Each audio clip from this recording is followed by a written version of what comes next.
Today I'm reviewing a 2023 Mazda CX-5. Now I like to call the CX-5 an anti-SUV because Mazda built the CX-5 to be different than all other crossover SUVs on the market today. So what makes this CX-5 so different? And is this the right compact SUV for you? Well, keep watching and find out. All right, I'm on the road. Let me tell you more about this brand new CX-5 and tell you about why I think this is the anti-SUV. First off, if you're wondering if there's anything new for 2023, really there isn't. There's a new paint color, a new white color, and that is pretty much it. And the reason being is because in 2022, the CX-5 already went through a mid-cycle refresh. So all the big changes happened last year, and they get carried over for this year. In case you missed it, let me summarize. In 2022, the CX-5 did go through an exterior change. Unless you put them next to each other, 2022 or 2023 and a 2021, it's so hard to notice. The grille has been reshaped. The texture inside the grille, even though most grills are black, the texture inside has been revised. Really hard to notice. Also, that chrome bar that stretches from one headlight to the other, that has been revised as well. Before, the little fork that goes in the headlights were a little bit bigger. Now it's smaller. So again, unless you have the two cars next to each other, you can't tell. The lower bumper has also been refreshed up front and in the rear. A little bit more streamlined, but one thing that goes away are the fog lights. The fog lights up front, the little ones, I don't know how useful they were to begin with, but Mazda decided to just remove them. So starting from 2022 and now with this 2023, you no longer have fog lights. So on the exterior, the CX-5 did get a slight refresh, but unless you're really looking, it still overall looks like the same car. Other things change as well that are even harder to notice. The engine actually got boosted. The fantastic 2.5 liter turbo engine now gains even more power. You get 256 horsepower, up 6 from the prior year. And I'll talk about this engine and the transmission in a little bit, but the 6-speed auto transmission has also been retuned so that it shifts a little bit better. And I'm certainly going to talk about that in a little bit. But those things were revised. Something else you can't see and it's hard to notice is the tuned suspension, which Mazda says they have also tweaked to make the CX-5 feel even better on the road. So as you can see, the mid-cycle refresh did bring on a lot of changes, but they're small changes and hard to notice. And I forget which year, the infotainment system was also refreshed so that it's bigger and better, but I don't remember if that was last year or not. So with that said, overall, I think the CX-5 is a really good looking compact SUV. I don't think it looks outdated. I think versus all the other ones that still exist, the CX-5 has its own elegance to it, its own personality, and does look very different than everything else out there. And on the interior, same thing. Mazda designed the CX-5's interior to be beautiful, elegant, luxurious, and it still feels that way even today, and I'm a big fan. So what makes the CX-5 the anti-SUV? What makes it so different versus all the other compact SUVs out there? Well, first let's start out with the drive. The steering just makes you feel like you're in total control of this CX-5, and it's so different than all other compact SUVs out there because Toyota, Honda, Kia, Hyundai, Ford, they didn't make their compact SUVs to be fun, to be lively, to give the drivers more control. But that's just so different with the CX-5. So if you like driving, you like to have that control, you'll love this steering. But on the flip side, if you are looking for just a really easy and comfortable drive, you may be turned off by the steering because it is quite heavy, especially during low speeds and in tight spots. Like if you're trying to drive in a tight parking spot looking for somewhere to park, you may not like the steering. So it really depends on what you're looking for. Now, by the way, the steering wheel itself, I really like. I like the thickness, I like the leather, the look overall looks fantastic. Again, has that sporty vibe. And even though this steering wheel has been out for quite some time, it still looks good. You have paddle shifters in the back in case you wanted more control, and the button layout is pretty easy to understand. Now, in addition to the very heavy and precise steering, the suspension is also geared toward the sporty side, meaning you're not gonna get a lot of body roll with this CX-5. Around corners and bends, you do feel pretty planted on the road, and considering this is a tall SUV, high off the ground, it's very different than the other compact SUVs I have tested. Now, even with the sporty suspension, I think it's still pretty good at soaking up the bumps, but when there are a lot of imperfections, a lot of bumps on the road, you definitely feel it more with the CX-5 versus some of the other SUVs out there. This one that I'm driving, because it is a signature turbo, it does come with 19-inch wheels, which it's a little bit bumpier versus the 18-inch option because you have a little bit less sidewall with the tire. But overall, I still think it's a very comfortable drive, but you could definitely tell this CX-5 is just more sporty, more planted. And along with this steering, you just feel like you're more in control. And that's fantastic. And what separates this CX-5 from all other compact SUVs is the powertrain. And it really changes up the drive. These days, compact SUVs are geared towards fuel economy. Most people buying a compact SUV is doing so because they want, again, something that is practical and efficient and has a lot of utility, can haul the family around, right? But they don't care all that much for performance. And Mazda decided, well, we're going to change that. This 2.5 liter turbo engine is not a hybrid motor. It doesn't have any electric motors added to it. It's just a turbo engine, and now produces 256 horsepower and 320 pound-feet of torque. That's a lot. 0 to 60 comes in around 6 seconds. To compare that to the competition, the top trim level to the CR-V is a hybrid, and 0 to 60 comes in around 7.3 seconds. The top trim level to the RAV4 is also a hybrid, and 0 to 60 comes in around 7.1 seconds. So when it comes to acceleration, this CX-5 Turbo blows away the competition by over a second, 0 to 60. So when you are accelerating like this, woo, you could definitely feel it. You could feel it in your seat. You could feel the CX-5 come alive, right? And it's just so different. It's part of the drive. This CX-5 was really created for people that love to drive, that don't want to be bored with their drive, don't want to become dull. This engine is absolutely fantastic. Now, this transmission I mentioned has been tweaked, and overall, I think it's better. I think I can notice. I have driven many CX-5s in the past, and I felt like the 6-speed was okay, but around town, it wasn't the smoothest. It tended to shift quite quickly, but this one, I think Mazda toned it down a little bit. I don't think it's as aggressive. It's not as eager to downshift or upshift as fast as before, but overall, it's still a really good transmission. Now, there is a trade-off to this very powerful and lively engine, and that is fuel economy. This is not a hybrid. It's not meant to sip fuel.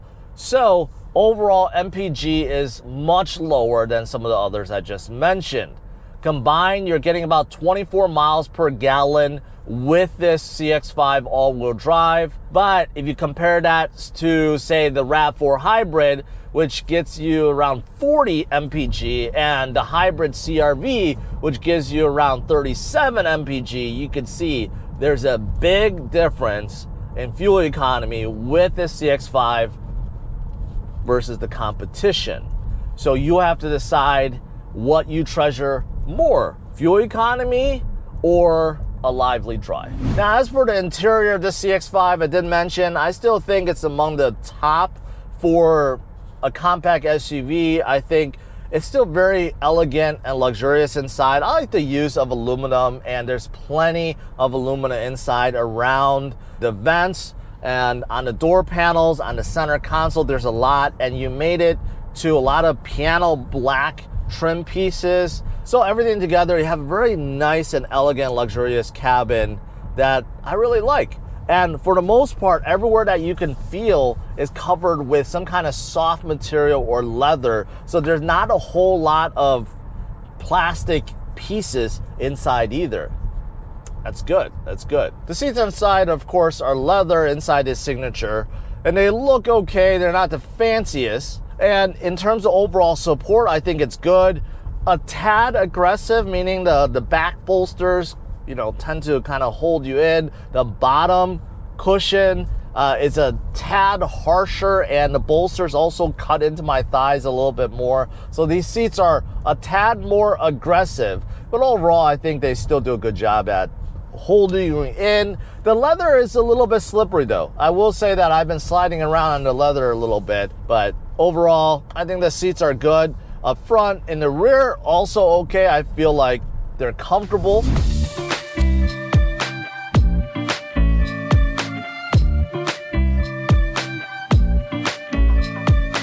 In terms of features on the inside, you get a lot, but it's definitely not class leading when it comes to features. For example, you do have a large infotainment system. It's a 10.1-inch screen. It's not the biggest, but it's not the smallest either. And I think overall, it's pretty bright, responsive. The downside to it is it isn't touch. It's close enough to be touch, but it doesn't work with your fingertips. So you have to use this rotary dial, which kind of works and kind of doesn't. At times, I think it's very quick to use it to scroll through, but other times, for example, if I want to change the radio, it takes me a long time to figure that out. So unfortunately, this is not touch. I'm pretty sure Mazda will change that in the future. But you know, overall, it's a nice screen. It's a nice interface. You also get another screen, of course, inside your gauge cluster. It's not fully digital, it's just in the middle. And Mazda made it very clever, so sometimes you can't even tell it's digital. But of course, you can scroll through various things and check out your trip computers and settings and stuff like that. It also gives you the essential stuff like your speed limit and temperature, and some of your safety systems, right, are all within that little screen. With the signature, you also get heads-up display, also wireless charger, heated and ventilated seats, heated steering wheel. You get HomeLink buttons, and you get a power sunroof. Unfortunately, the sunroof is not a panoramic one. You see that pretty often now these days, but not inside the CX-5. Lastly, you also do get memory seats. The buttons are actually on the seat itself, so sometimes it's hard to see or notice. And you have heated seats in the rear, although the buttons are hidden, so you have to open up the armrest to see them, but you also do get that as well. So are there any negatives to this Mazda CX-5? Well, of course there are, and I already mentioned some of those things. For example, it doesn't have all the bells and whistles like some of the others in this class. Also, fuel economy isn't the greatest because it's not a hybrid, and the CX-5 has a very powerful powertrain. But there is also one other thing, and that is space. This CX-5 is quite small on the inside. So that also makes it very different than all other compact SUVs out there, because these days, even subcompact SUVs are starting to offer more space on the inside than even this CX-5, which is considered a compact SUV. So starting with the trunk, if you open up the power lift gate, you can see that the back is decent. There's enough room for luggage or groceries or whatever you want to put back there. And I like the fact that the CX-5 still does have handles to fold down the second row seats. That's great. Very useful. However, because of the small size, when you fold down the second row, a lot of times the seats will get stuck because you have to move up the first row seats just to be able to fold the second row seats. And that is a problem because for taller drivers on the front, you don't want to be, closer to the steering wheel, right? You don't want your legs to be jammed up against the dash. So yes, even though you can fold down the second row, keep in mind you may have to move up the first row significantly just to fold down the second row. And when you fold down the second row, of course, you get more cargo room. But again, to put things into perspective, the cargo room inside the CX-5 is vastly smaller than others in this class. If you have the second row up, you're talking about 10 less cubic feet of cargo room versus, say, the RAV4, the CR-V, the Sportage. If you have the second row folded down, now you're talking about anywhere from 10 to 15 cubic feet less of cargo room. So the others in this class definitely allow you to haul more than the CX-5. And the new subcompact SUVs are getting to this size now. So the CX-5 definitely does not have a whole lot of space. What about passenger room? Well, I'm 5'10", and behind my driving position, you can see I have less than 1 inch of leg room. There's really not a whole lot of leg room. I do have a lot of headroom though, like 4 inches, but regardless, if you have long legs or you're just simply on the tall side, you're not gonna feel very comfortable inside a CX-5, especially in the rear. Now, up front, I would say is good. I don't really have a space issue. Plenty of headroom, shoulder room, and hip room, but just keep in mind, if you have your seats all the way back or somewhat back, you won't be able to fold down the second row if you wanted to. So space is definitely one thing that I believe holds the CX-5 back. The competition has been increasing the size for all of their cars, for better or for worse. But Mazda has pretty much stuck to its roots in terms of just being small. And I think part of that is so Mazda's cars feel more agile, more lively. It really just depends on how much you want to haul in there, how many people, or if you plan on having kids or car seats in the back, right? All those decisions will affect whether or not you like the CX-5 or not. Another con is the placement of USB ports. So in the back, I already showed you guys the heated seats buttons were hidden in the armrest area, right? And same thing with the USB ports back there. You have to open up that cover to see it. It's just very weird place to put it. And also up front, there's no USB ports. They are hidden inside the armrest. Again, I don't know why moving the USB ports to where someone could see it and plug in very easily is such a big deal, but yeah, that's a con or a negative to this CX-5. Now, as for pricing, there are 8 different trim levels to the brand new CX-5, but only 2 of them come with this 2.5 liter turbo engine. Now, one of the great things about the CX-5 is every single trim level comes with all-wheel drive, so you don't have to add on extra money for that. The base is just called a 2.5S, and it starts around $26,700. And keep in mind, that comes with all-wheel drive. Then you have the S Select, S Preferred, and then you have the Carbon Edition, which is primarily mostly for looks. It has a great sinister dark look. Then you have the S Premium and S Premium Plus. The S Premium Plus tops out around $35,500. So that is the top trim level if you don't want the turbo engine. There are 2 trim levels with the 2.5 liter turbo engine. One is just called 2.5 Turbo, and one is called 2.5 Turbo Signature, and that's the one I'm driving today. Now, the turbo starts around $36,850, and the Turbo Signature starts around $39,650. Now, all these prices do not include destination charges, which is close to another $2,000. So this one that I'm driving right now is right under $41,000. So keep that in mind.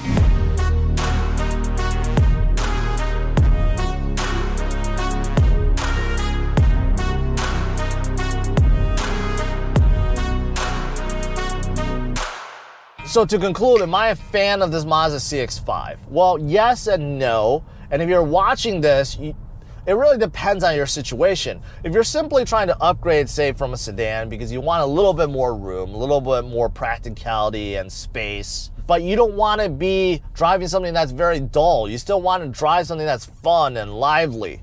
and you want to be in control, well, then you should definitely look at this CX5, because that's exactly what I'm describing. This CX5, of course, is higher off the ground, easier to get in and out of. You get better visibility, you have more space on the inside, so practicality improves. Of course, you get all-wheel drive. So if you're upgrading from sedan, these are all great things. However, versus the others in this class, the CX5 is much smaller, gets much worse fuel economy, and you're missing out on a whole lot of features that others do offer now.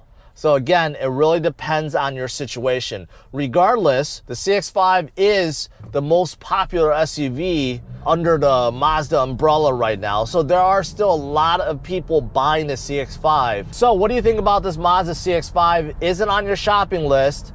Leave your thoughts in the comments below. Smash it a like, subscribe to the channel, and stay tuned for my future review videos. Take care. Bye.